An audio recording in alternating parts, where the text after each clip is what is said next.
The physical world of Mount Moriah, stone, wood, fire, and the geography of testing.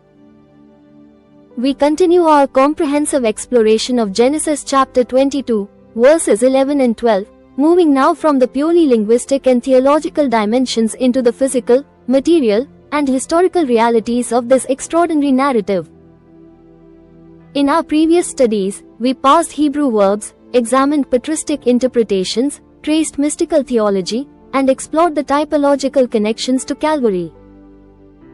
We have heard the voice from heaven, the double call of Abraham's name, the command that stopped the knife, the mystery of divine knowing, and the declaration that Abraham has not withheld his son, his only son. Now we descend from the theological heights into the concrete particulars of the ancient world. Because the Bible is not Gnostic. The Bible is not a collection of abstract spiritual principles floating in an ethereal realm. The Bible is incarnational. The Bible is embodied.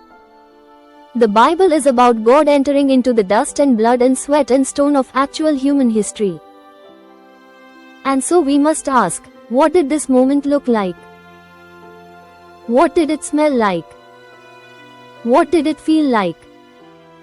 What was the texture of the stone beneath Isaac's bound body? What was the weight of the wood Isaac carried? What was the temperature of the air? What was the geological composition of the mountain? What were the survival mechanics of desert travel? What were the cultural and legal frameworks that shaped Abraham's understanding of fatherhood, sacrifice, and covenant? These are not peripheral questions. These are essential questions. Because God chose to reveal himself not in timeless myths but in particular times and particular places with particular people on particular mountains. And every physical detail is pregnant with meaning. The geography and geology of Mount Moriah. Let us begin with the mountain itself. The text of Genesis 22 tells us that God directed Abraham to the land of Moriah, to one of the mountains that God would show him. The Hebrew phrase is Eretz HaMoriah, the land of Moriah, and Har, mountain, in the singular. Abraham was to go to a specific region and then to a specific mountain within that region. Later Jewish tradition, confirmed in 2 Chronicles chapter 3, verse 1, identifies this mountain with the Temple Mount in Jerusalem. Then Solomon began to build the house of the Lord in Jerusalem on Mount Moriah, where the Lord had appeared to David his father, at the place that David had prepared on the threshing floor of Ornan the Jebusite. According to this tradition, the mountain where Abraham nearly sacrificed Isaac is the same mountain where Solomon would build the temple, the same mountain where the daily sacrifices would be offered for centuries, the same mountain that overlooks the hill of Golgotha where Jesus was crucified. Whether or not this identification is historically accurate, the theological point is clear. The mountain of testing becomes the mountain of worship. The mountain of near death becomes the mountain of atonement. The mountain where the knife was raised becomes the mountain where the altar stands. The geology of this region is critical. Mount Moriah, like much of the Jerusalem Hill Country, is composed primarily of limestone. Specifically, it is Meleke limestone, also called Malaki or Mizzi Ahmar limestone. This is a soft, chalky, sedimentary rock that was quarried extensively in ancient times for building purposes. Meleke limestone has unique properties. When it is first quarried, when it is freshly cut from the bedrock, it is relatively soft. It can be shaped, carved, and worked with iron tools. But when it is exposed to air, when it undergoes the process of oxidation and dehydration, it hardens significantly. What was soft becomes strong. What was workable becomes durable. This geological reality becomes a parable. Abraham's heart, softened by obedience, exposed to the air of divine testing, hardens into unbreakable faith. Isaac's trust, tender and vulnerable, is exposed to the terror of the altar and emerges transformed. The stone beneath them, soft when first laid, hardens as the sun beats down. The surface of Meleke limestone is abrasive, chalky, and unforgiving. If Isaac was laid directly on the stone, the rough surface would have pressed into his back, his shoulders, his bound wrists. The texture is not smooth. The texture is gritty, sharp in places, capable of scraping skin. The color of Meleke limestone ranges from pale cream to yellowish white, sometimes with streaks of pink or red iron oxide running through it. In the harsh sunlight of the desert, the stone would have been almost blindingly bright. The light would have reflected off the pale surface, creating a glare that made it difficult to see clearly. Abraham, looking down at Isaac on the altar, would have squinted against the brightness. The world would have been washed out, overexposed, dreamlike in its intensity. The temperature of the stone matters. In the Judean wilderness, in the heat of the day, limestone absorbs and radiates heat. If this sacrifice was taking place at midday or early afternoon, the stone would have been hot to the touch. Not burning, but warm, uncomfortably warm. Isaac, lying on the stone with the sun beating down, would have felt the heat rising from below and descending from above. He would have been caught between two sources of heat, trapped, unable to move, unable to escape. The altitude of Mount Moriah is approximately 2,400 feet above sea level. The air at this elevation is thinner, drier, harsher than at sea level. Breathing is slightly more labored. The sun is more intense. Dehydration happens more quickly. After 3 days of walking through the desert, after climbing to this elevation, Abraham and Isaac would have been exhausted, parched, physically depleted. The desert journey, 3 days of walking. The text tells us that on the third day Abraham lifted up his eyes and saw the place from afar. This means that the journey from Beersheba to Mount Moriah took 3 full days on foot. Let us calculate the distance and consider the physical demands of such a journey. Beersheba is located in the northern Negev desert, approximately 45 miles southwest of Jerusalem. A journey of 45 miles on foot, in desert terrain, over 3 days, means covering approximately 15 miles per day. This is a moderate pace for experienced travelers, but it is exhausting nonetheless, especially in the heat, especially with limited water, especially carrying supplies. Abraham is an old man. The text tells us he was 100 years old when Isaac was born. If Isaac is now a young man, as the word nar suggests, Abraham may be anywhere from 113 to 137 years old. He is walking with a staff. His joints ache. His breathing is labored. But he does not stop. He does not turn back. He moves forward, step by agonizing step, because God has spoken. Isaac is carrying the wood. The Hebrew word is etzem, plural, pieces of wood, branches, logs. This is not kindling. This is fuel for a fire large enough to consume a whole burnt offering, an olah, a sacrifice that is entirely burned, nothing held back. Isaac is carrying enough wood to build a pyre. And wood in the ancient Near East, especially in the desert, is not abundant. Trees are scarce. Every branch must be gathered, cut, dried, and carried with care. The weight of this wood would have been significant. Estimates vary, but a bundle of dry wood sufficient for a burnt offering could easily weigh 30 to 50 pounds. Isaac is carrying this weight on his shoulders or his back, climbing uphill, in the heat, for hours. His muscles burn. His back aches. His breath comes in gasps. But he does not complain. He does not ask his father to carry the load. He obeys. The irony is devastating. Isaac is carrying the means of his own death on his shoulders, just as Jesus will carry the cross to Golgotha. The wood that will burn the sacrifice is being carried by the sacrifice himself. The path they are walking is not paved.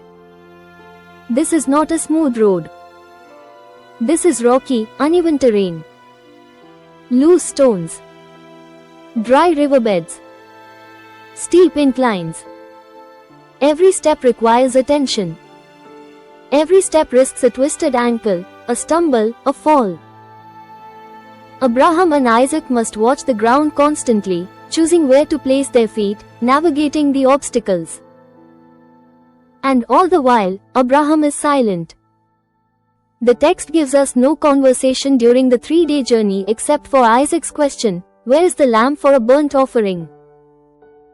And Abraham's answer, "God will provide for himself the lamb for a burnt offering, my son." Beyond this brief exchange, there is silence. Silence that must have been deafening. Silence filled with unspoken agony. Abraham cannot tell Isaac what is about to happen. Abraham cannot prepare his son.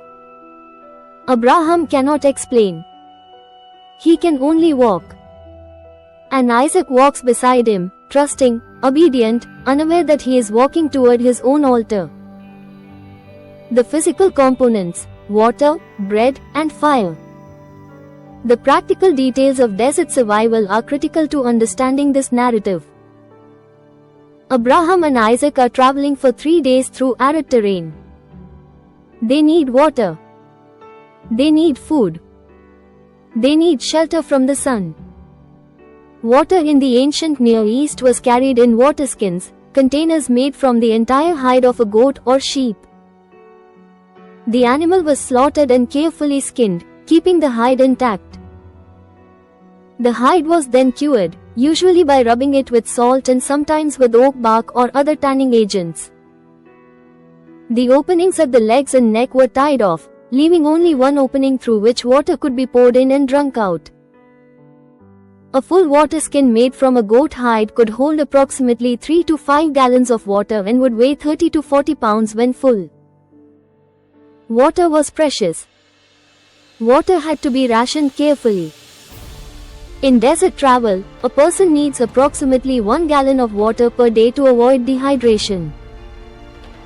For 2 people traveling for 3 days, that is 6 gallons minimum. And if they brought extra for the return journey, they would have needed even more. By the time Abraham and Isaac reached Mount Moriah, by the 3rd day, the waterskins would be nearly empty. Their lips would be cracked. Their throats would be dry. Their bodies would be depleted. This physical depletion is not incidental. This is part of the testing. Divine intervention does not occur while human resources remain. Heaven waits until the biological, emotional, and spiritual reserves are exhausted. Only then does the word descend. Food for the journey would have been simple and portable. Bread, most likely. Flatbread made from barley or wheat flour, baked on hot stones, hard and dense, designed to keep for days without spoiling. Perhaps dried fruit. Perhaps dried meat. Nothing elaborate. Nothing that required preparation or cooking. The weight of ancient bread is significant. Barley bread was the bread of the poor, dense and heavy. A single loaf could weigh 1 to 2 pounds. Wheat bread was lighter but still substantial. Abraham and Isaac would have carried enough bread for 3 days of walking plus the return journey, adding more weight to their already burdened backs. And then there is fire. The text mentions that Abraham took the fire in his hand.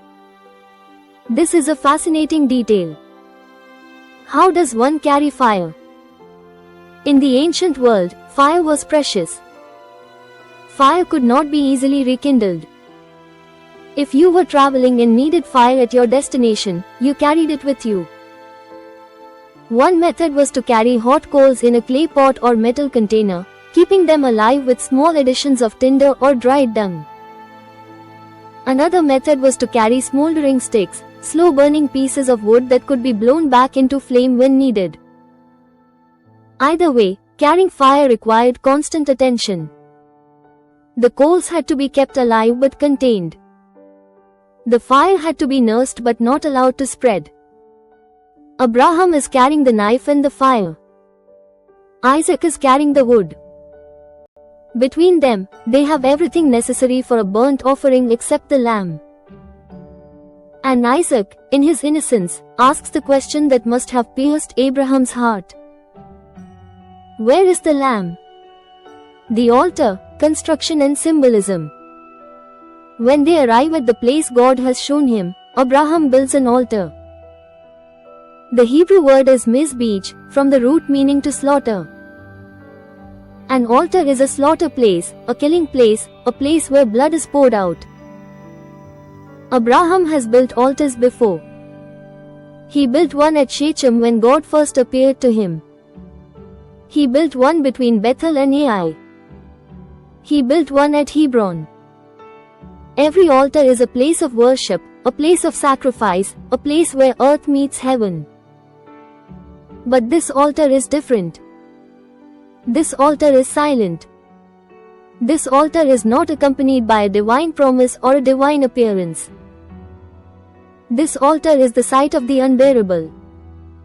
The construction of an altar in the ancient Near East followed certain patterns. The altar was typically built of unhewn stones, stones that had not been cut or shaped with iron tools. Exodus chapter 20, verse 25, later codifies this principle. If you make me an altar of stone, you shall not build it of hewn stones, for if you wield your tool on it you profane it. The stones were to be natural, untouched by human craft, laid one upon another in their original state.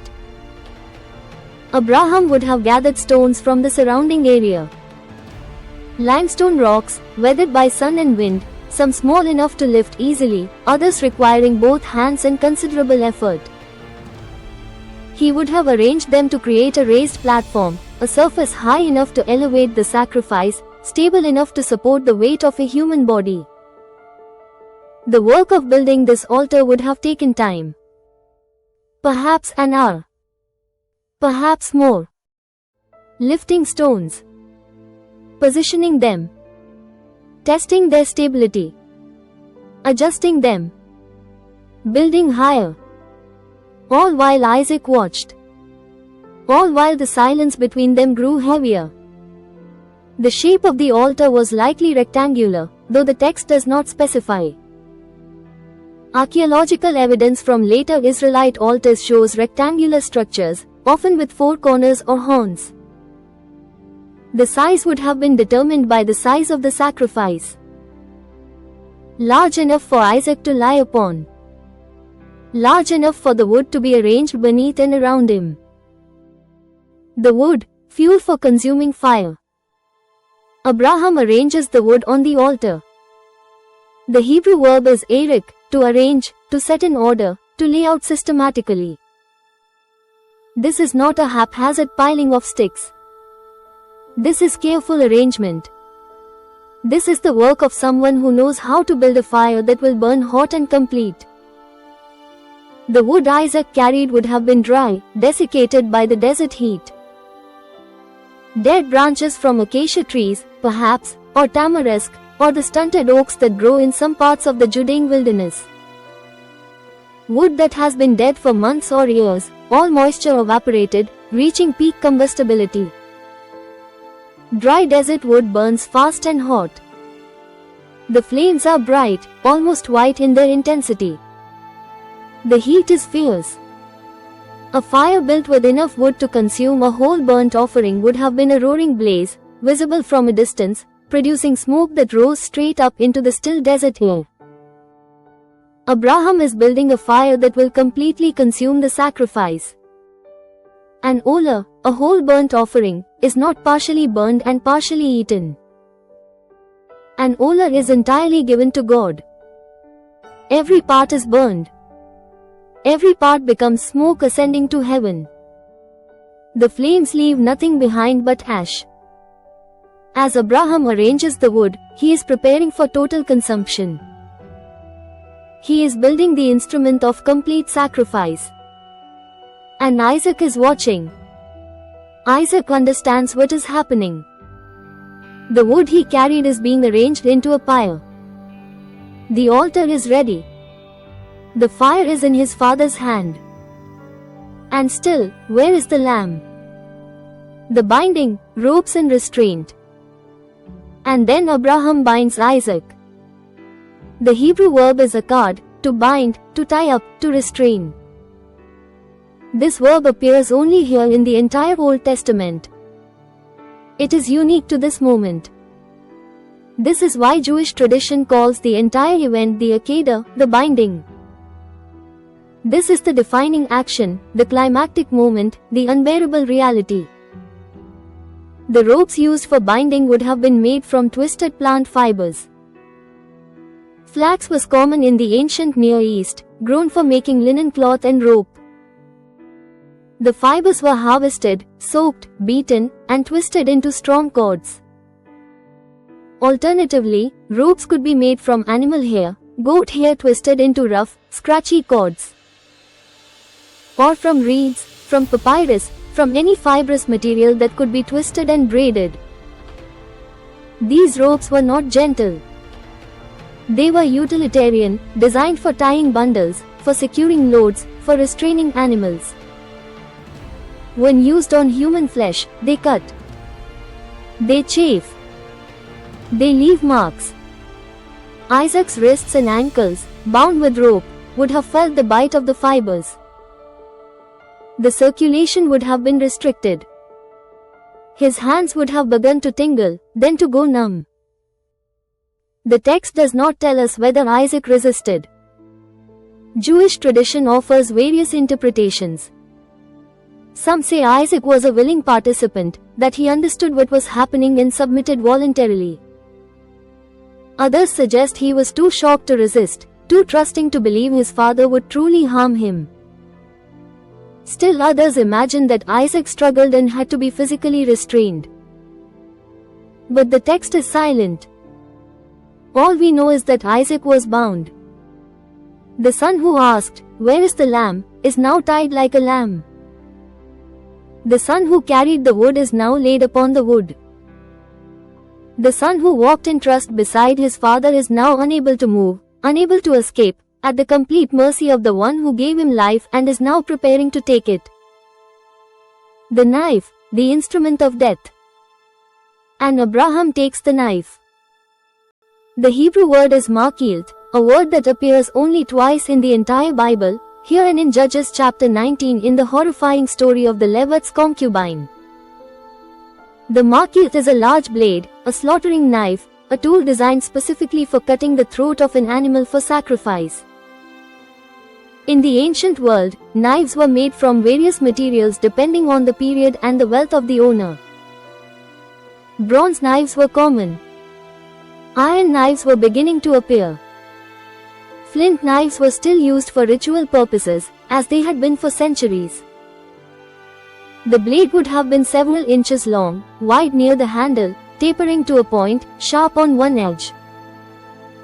The handle might have been wood, bone, or horn, wrapped with leather or cord for grip. The knife would have had weight, substance, heft. This is not a small tool. This is a serious instrument designed for serious work. A slaughtering knife must be extremely sharp. A dull blade causes suffering. A dull blade tears rather than cuts. A dull blade prolongs death. Ritual slaughter requires a sharp blade that cuts cleanly, swiftly, minimizing pain. Abraham, if he is following the principles that will later be codified in Jewish law, would have checked the blade for nicks or imperfections. He would have ensured that the edge was keen, that the cut would be quick. And then he raises it. The text does not describe the motion in detail, but we can imagine it. Abraham stands beside the altar. Isaac is bound before him.